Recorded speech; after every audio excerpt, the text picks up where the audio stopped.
Cottage انٹرسٹیز کی جانب سے دیہی خواتین کو بااختیار بنانے اور انہیں روزگار کے مواقع فراہم کرنے کی غرض سے شارشالی پامپور میں ایک پروگرام منعقد کیا گیا، جس کے تحت علاقے کی سینکڑوں خواتین کو مختلف طریقے کی تکنیکی تربیت فراہم کی گئی تاکہ یہ خواتین خود کفیل بن سکیں۔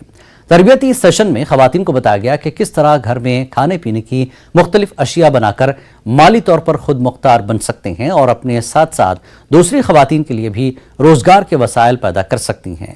یہ تربیتی کیمپ تقریباً 15 دن تک جاری رہے گا۔ آج کا جو یہ پروگرام تھا یہ سمال کاٹیج انڈسٹری تھا۔ اس میں ہم نے یہ سکھایا ہے بچیوں کو کہ آپ گھر بیٹھ کے کیسے روزگار کما سکتے ہیں۔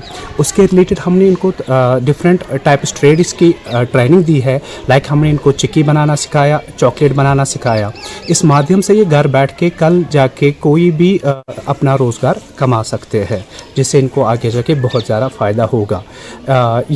اس میں جو سب سے امپورٹنٹ بات ہے کہ اس کو را میٹیریل بھی ان کو یہی سے ہم پرووائڈ کریں گے کل جا کے، پلس جو اس کا پروڈکٹ جنریٹ ہوگا وہ بھی ہم ان سے لیں گے، تو تب جا کے اور ان کو اس کے ریلیٹڈ پھر جو پیمنٹ ہوگی وہ ان کو پھر ملے گی۔ مہیلائیں ہیں، انہوں نے جو بھی چیزیں بنائی ہیں اس کو بنانے کا جو بھی شلک میں ہم نے نیت کیا ہے وہ ان کو دیں گی، اور میرا رول اس میں یہ آتا ہے کہ کہیں پہ ٹریننگ میں کوئی دقت نہ آئے اور نہ ہی جو چیزیں بنائی ہوئی ہے اس میں کوئی دقت آئے۔ تو میرا رول یہ ہے کہ ٹاپ ٹو باٹم تک مجھے کمپنی میں بھی مارکیٹنگ ڈپارٹمنٹ بھی دیکھنا ہے، اور ٹاپ گراؤنڈ لیول پر جو ٹریننگ وغیرہ ہوتی ہے مہیلاؤں کا جو گروپ بنتا ہے، تو جو اسٹیٹ کوآرڈینیٹر، ڈسٹرکٹ کوآرڈینیٹر اور گروپ لیڈر ہے اور ٹرینر ہے، ان لوگوں کو سپورٹ کرنا میرا رول ہے۔ مرکزی وزیر داخلہ امت شاہ نے جموں کشمیر میں سیکیورٹی صورتحال پر ایک جائزہ میٹنگ کی۔ میٹنگ میں سیکیورٹی سے متعلق تمام پہلوؤں کا جائزہ لیا گیا۔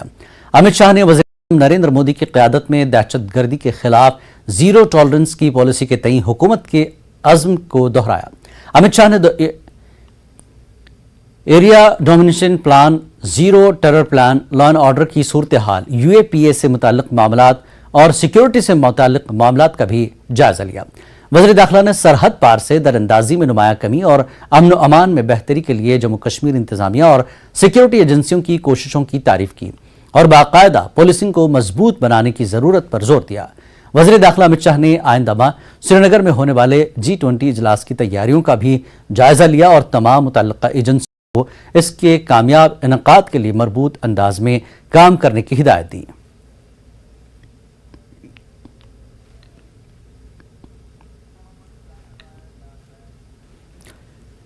اپنی پارٹی جموں کشمیر میں تمام اسمبلی سیٹوں پر الیکشن لڑے گی اور پارٹی الیکشن کے لیے بالکل تیار ہے۔ پارٹی کے صدر سید الطاف بخاری نے پامپور میں ان باتوں کا اظہار میڈیا کے ساتھ کیا۔ انہوں نے بتایا کہ جموں کشمیر میں لوگ اب اپنی پارٹی پر بھروسہ کرتے ہیں اور آنے والے انتخابات میں پارٹی کا ہر امیدوار جیت کر سامنے آئے گا۔ بخاری نے بتایا کہ جموں کشمیر میں اگلی سرکار اپنی پارٹی کی ہوگی۔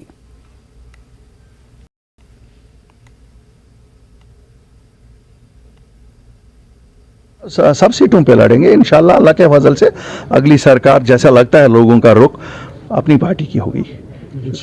آپ دیکھیں گے انشاءاللہ، آپ دیکھیں گے جموں میں بھی، کشمیر میں بھی، جموں میں بھی۔ اور ایک بڑی خبر آپ کو بتا دیں، کشمیر کے بارہمولہ سے بڑی خبر، ایک منشیات فروش گرفتار، نشہ آور مواد برآمد ہوا ہے۔ ہامرے پٹن میں چیکنگ کے دوران ہوئی گرفتاری۔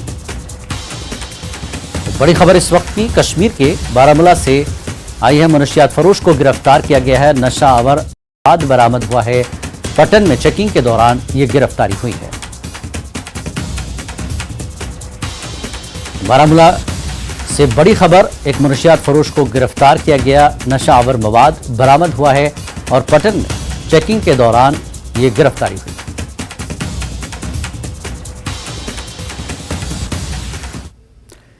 شب قدر کی مناسبت سے وادی کشمیر کے مختلف مقامات پر رات بھر تقاریب منعقد ہوئی۔ ان تقاریب میں رات بھر شب بیداری کے ساتھ ساتھ ذکر و اذکار اور عبادات بجا لائی گئیں۔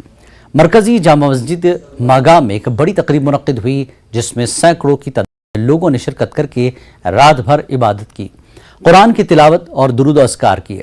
امام جماعت آغا سید حامد نے شب قدر کی عظمت اور فضیلت بیان فرمائی۔ انہوں نے کہا کہ اس شب میں قرآن مجید نازل ہوا اور یہ شب سب سے عظیم ترین شب ہے۔ اس دوران جموں کشمیر کی امن و سلامتی کے لیے بھی دعا کی گئی۔